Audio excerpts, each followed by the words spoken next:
Diputado Rodrigo de Loredo, bienvenido. ¿Qué haces, Cristina? ¿Cómo estás? Bienvenido, gracias por estar acá. No, por favor, me marearon con tanta... Me imagino que si estoy mareado yo, que entiendo todo lo que van diciendo, un ciudadano de a pie con semejante quilombo, ¿no? Parecía el pizarrón de Bilardo, ¿viste? 4-4-2. Pero también me parece bien que, de última, se lo aborde con un poco de humor, que no deja de ser trágico, digamos, estas discusiones en la gravedad institucional que tienen, ¿no? Dígame. Yo espero que mañana que la Corte tenga deposito una confianza muy grande y tengo un temor de que me frustre, digamos. Que la Corte haga valer, digamos, la estatura que tiene que tener la Corte Suprema de Justicia de la República Argentina y rechace la licencia de Ariel Lijo. Ya de por sí, te voy a ser sincero, me decepcionó un poco cuando tomó el juramento de Mansilla. Porque soy abogado y conozco lo que resolvió la Corte. Y es cuanto menos un papelón, digamos. La facultad del Ejecutivo de designar en comisión un miembro de la Corte es algo que estaba previsto en la Constitución. Hay muchas formas de leer una Constitución. Estaba previsto en tiempos en donde los recesos parlamentarios duraban 7 meses. Sí. El presidente le diría que usted es un ñoño republicano. Bueno, no. Es que ellos...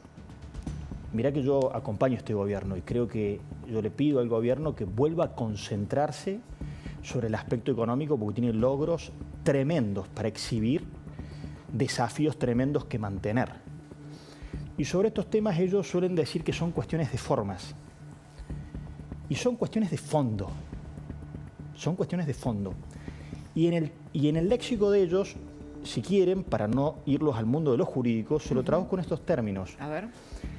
Argentina para crecer necesita inversiones, ellos la tienen absolutamente en claro. Hay un coeficiente que es más o menos consensuado que los niveles de inversiones que vos necesitas para crecer un punto en tu economía son por cada 4 puntos de inversiones del PBI, un punto de crecimiento en Argentina conforme la realidad de nuestro país. Hay países que con 3 puntos de inversión crecen un punto. Por lo costoso que es nuestro andamiaje productivo, nosotros necesitamos promedio 4 puntos de inversión. La Argentina viene décadas de esta parte recibiendo 14 puntos de inversión, por eso son nuestros magros crecimientos o nuestros no crecimientos como país. Con la llegada de Milei y una credibilidad, hemos logrado niveles de inversiones de 19 puntos. ¿Cómo lo une con el ascenso del juez Lijo a la Corte Suprema si es que lo logra? Entonces nosotros necesitamos 20 puntos de inversión para tener 5 puntos de crecimiento. Ese es el desafío que tiene este gobierno. Yo te pregunto, Cristina. Tenés muchos problemas para invertir hoy. El primero, el que siempre repetimos, que es el cepo. Que yo te lo traduzco de forma muy práctica. Vos tenés $100, lo vas a invertir en la Argentina e inmediatamente valen 80, porque te los dan o sea, ya perdiste un 20% de tu inversión porque el dólar está subvaluado acá. Lo mismo lo invertiste. Tu emprendimiento anduvo, ganaste plata, lo querés sacar para afuera, te vuelven a sacar el otro 20. Claro. Entonces ahí tenés un problema grave para atraer inversión. Pero ahora vamos a lo institucional. Vos tenés jueces designados por decreto. Eso significa, entre otras cosas, son jueces capito disminutio. Son jueces precarios, son jueces apretables. Si a vos, inversor, te gusta la dinámica de respetar los equilibrios fiscales, te gusta que Sturzenegger y en buena forma esté desburocratizando y descorporativizando la Argentina, ¿tenés alguna garantía con jueces de esa precariedad que ese sistema de reglas jurídicas se va a mantener si vos traes y depositas dólares? Te quiero sumar más. No tenés presupuesto. Tampoco tenés un presupuesto. Pero te voy a decir más. El ingeniero del caos ha logrado armar el caos en el mundo no justicialista y unificar el mundo justicialista, es decir, se equivocó de obra. Porque la verdad que con una dinámica de acelerar siempre terminaste unificando el peronismo. Si era una discusión permanente, Axel, Cristina, Massa, hoy están todos juntos. Entonces, para hacer la corta y final, vos vas a traer inversiones acá si tenés cepo. Si tenés jueces designados por decreto, si no tenés un presupuesto y si tenés una oposición unificada, con más de 35 puntos en la provincia de Buenos Aires, que esté en la gatera y que si sabes que si vuelve, todas estas reglas de juego pro mercado se van a tirar por tierra. Déjeme decirle un par de cosas, diputado. Primero, la verdad que estuve consultando y el hecho de que la Corte le haya tomado juramento a García Mansilla implica la constitucionalidad de esa designación, por un lado.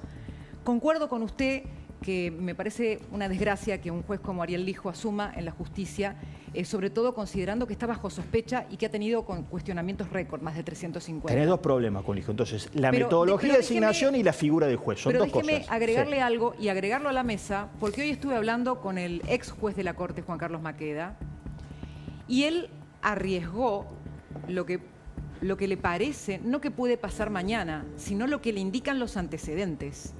Y lo que dice Juan Carlos Maqueda sobre los antecedentes no parece ser favorable al hijo. Dice, los antecedentes indican que lo del hijo con la licencia extraordinaria está complicado. Sí. ¿Les parece que lo escuchemos? Y ahora, doctor, con el doctor Lijo, ¿debería renunciar el doctor Lijo o le pueden dar una licencia extraordinaria? Que es algo en este momento muy discutido. En el caso del doctor Lijo, se da la situación de que él ha pedido una licencia al cargo, una licencia extraordinaria, al cargo de juez de primera instancia para asumir como, digámoslo en el término de la Constitución, para asumir como juez en comisión. Claro. O sea, un juez que no tiene estabilidad completa todavía porque no ha pasado por el Senado. Correcto. Entonces nos encontramos ahí con una situación bastante difícil. Los antecedentes más cercanos que hay datan de la década del 70 y de la década del 60 y no acompañan la posición del doctor Lijo.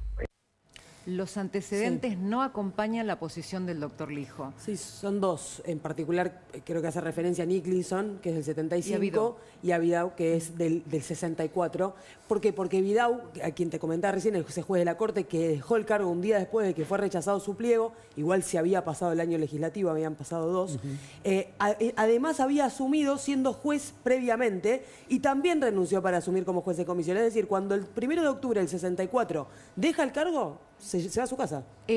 Me gustaría hacer un punto en esto para no desperdiciar la presencia del diputado, porque estamos hablando de otro tema que enseguida Flor va a ampliar, que es, y también Cami, que es el tema del acuerdo con el Fondo Monetario.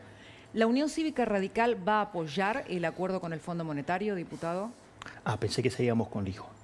¿Quiere hacer una conclusión al respecto de ese tema? Sí, Estoy con los ritmos del programa, que es cortito. Sí, le quiero hacer. Está bien, el antecedente es muy claro, que es el año de la presidencia de Guido, que designaron en comisión y después tuvo que optar por un cargo o el otro, que creo es lo que tiene que resolver la Corte mañana. Yo también para bajar a la tierra esto, es decir, el principio republicano de la división de poderes. Para que no quede en una cuestión media sofisticada, trato de hacer pedagogía al respecto. Vos tenés 1000 jueces federales, Cristina, y la Corte Suprema es el organismo de máxima autoridad en una estructura piramidal de la justicia argentina. Entonces, al final del día, subsumen los poderes judiciales de la provincia, que tienen recursos extraordinarios hasta la Corte. Fíjate vos cómo estructura piramidalmente todo el sistema judicial. Vos podés afectar el poder republicano de tu país procurando influir sobre los 1000 jueces federales, de primera instancia, de alzada, de casación, sobre las instancias provinciales, o podés tomar un atajo, irte al último eslabón de la cadena ordenatoria que estructura verticalmente todo el poder judicial de la Argentina y haces que esa sola decisión, colocando una persona sin los pergaminos suficientes y sin la independencia suficiente, termina condicionando hasta el último juez de una primera instancia de un juzgado provincial de cualquiera de las provincias argentinas. Hay muchos radicales que lo votan, ¿eh? Y me avergüenza que así sea. ¿Quién le avergüenza? Quienes tomen una postura de esa característica. Porque la verdad que mi partido, que puede tener discusiones pendientes en muchas órbitas, que ha dejado un legado democrático insoslayable, me parece que donde no puede tener dudas ni cavilaciones es en el legado institucional. Porque de hecho yo creo que nosotros no tenemos una crisis de identidad, nosotros tenemos un problema de que la sociedad hoy no está reclamando institucionalidad, hasta que no advierta que de las instituciones viene incluso la prosperidad económica. Entonces, vos podés tener opiniones disímiles en mi partido sobre, por ejemplo, los paradigmas económicos. Hay más heterodoxos, más ortodoxos, más liberales, menos liberales. Pero en lo que no se puede dudar en la Unión Cívica Radical es en la mirada institucionalista. Y este no es un tema menor desde el punto de vista institucional. Este es casi el tema más central del debate argentino desde la perspectiva institucional. O sea que, si vos acá flaqueás, todo lo que demás digas en materia de institucionalidad, ¿sabes qué, hermano? Tirólo a la basura. Diputado, le pido ahora sí que me permita introducir el tema acuerdo con el fondo. Florencia y Camila han trabajado. ¿Qué es lo que se viene? ¿Cuán acelerado está? ¿De qué estamos hablando? ¿Querés empezar, Flor? Bueno, hay varias cosas. Por un lado, el gobierno está deseoso ya de enviar el proyecto al Congreso antes de que termine marzo.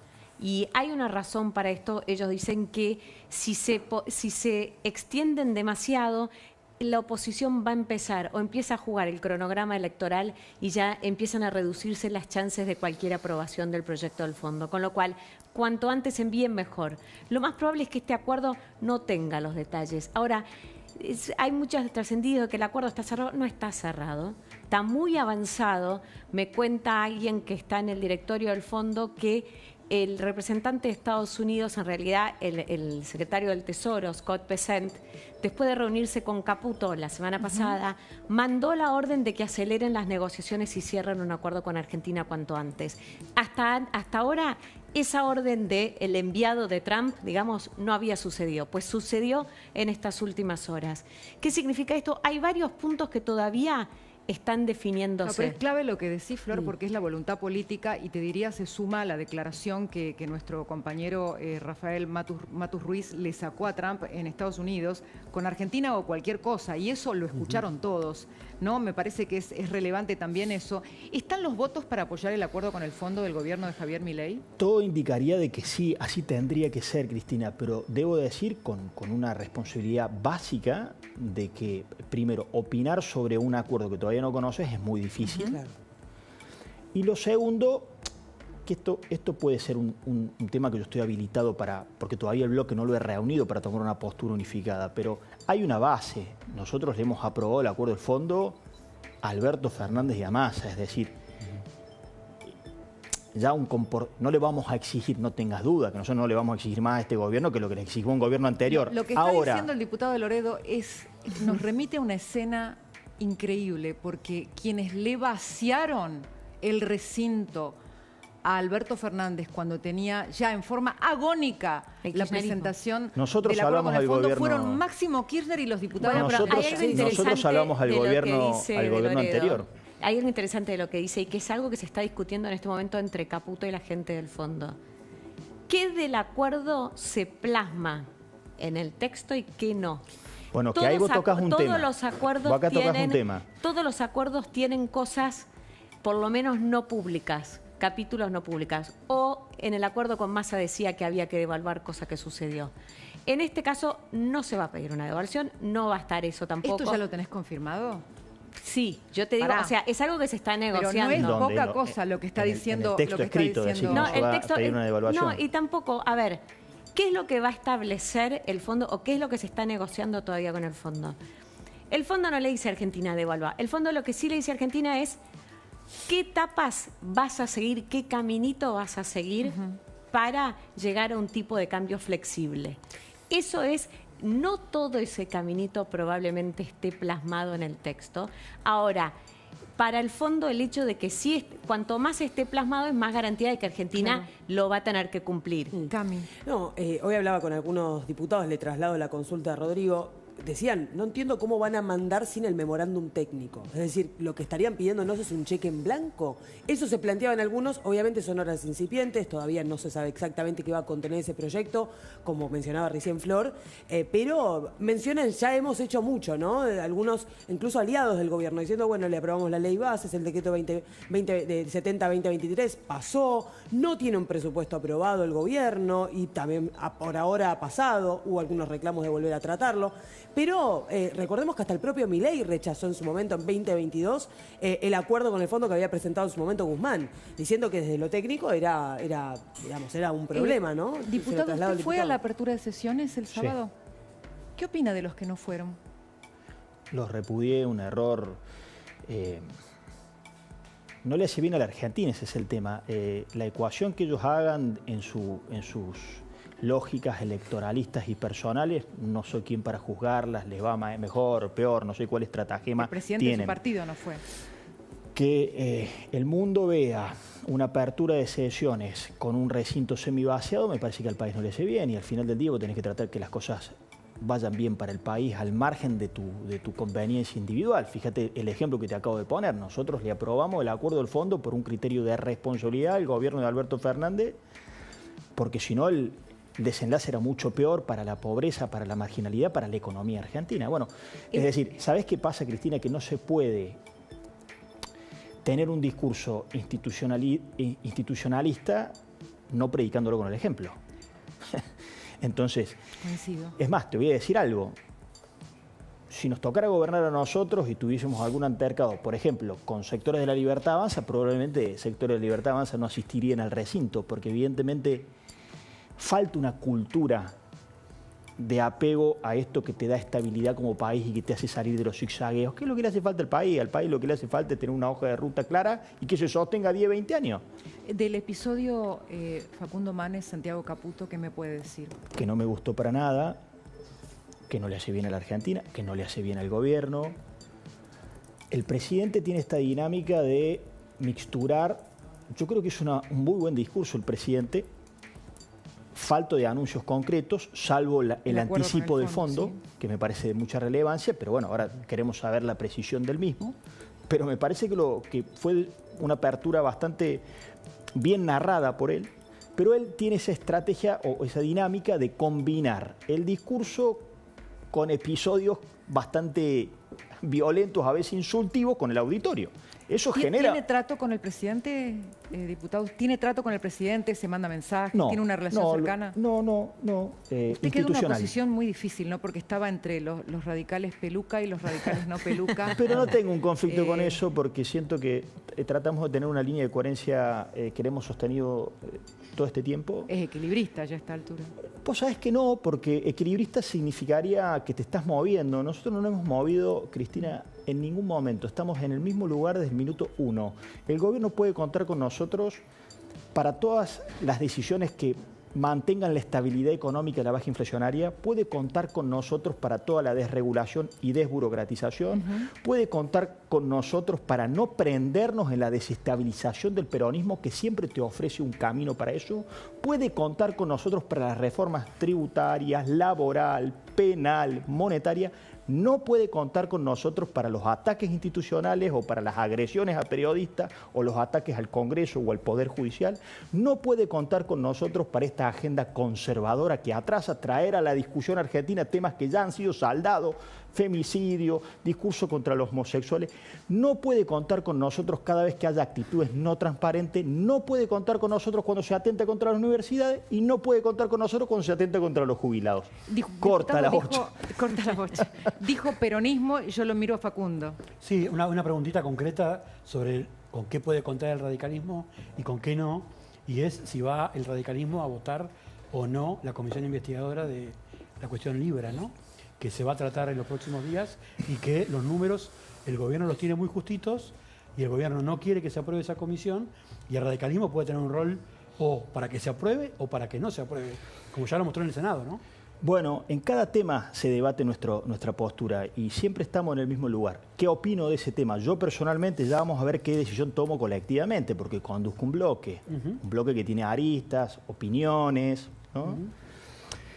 Fíjate vos, la decisión de pronto, intempestiva, es decir, intervengo en la provincia de Buenos Aires, al margen del desastroso gobierno de Axel Kicillof, me parece un desatino total, de la misma envergadura que el planteo de juicio político a Milei por este caso grave que tiene que seguir siendo estudiado. Entonces, yo veo que han presentado denuncias penales, que la justicia norteamericana está avanzando, espero que la justicia nacional también avance. Prestarme a shows parlamentarios que no aporten cosas en la investigación, yo no soy de la idea de eso. ¿Qué ha presentado mi bloque? Un pedido que el jefe de gabinete, como máxima autoridad de la administración, con una rigurosa cantidad de preguntas, se presente en el recinto en persona y puede evacuar todas las dudas que nosotros tengamos al respecto. Para mí, la sobreactuación de todos estos temas es el camino que está abordando, y creo que erráticamente la oposición y erráticamente el gobierno. El gobierno le veo que tiene estos manuales de a una crisis la mata con otra, ¿viste? Entonces, con un cañón intentaron matar una mosca. Vino lo de Libra, lo quisieron matar con lo del hijo. A lo del hijo con el escándalo con Mane. Antes con el escándalo con Johnny Viale. Al final, no mataste ninguno de tus quilombos y armaste una policrisis. Están todos los problemas abiertos y ninguno ha encontrado una solución que pacifique los temas. Hablamos del acuerdo con el fondo, hablamos del caso Libra, hablamos del episodio del fin de semana, hablamos de la apertura de sesiones, hablamos del juez Lijo y Axel Kicillof, el gobernador de Buenos Aires, sigue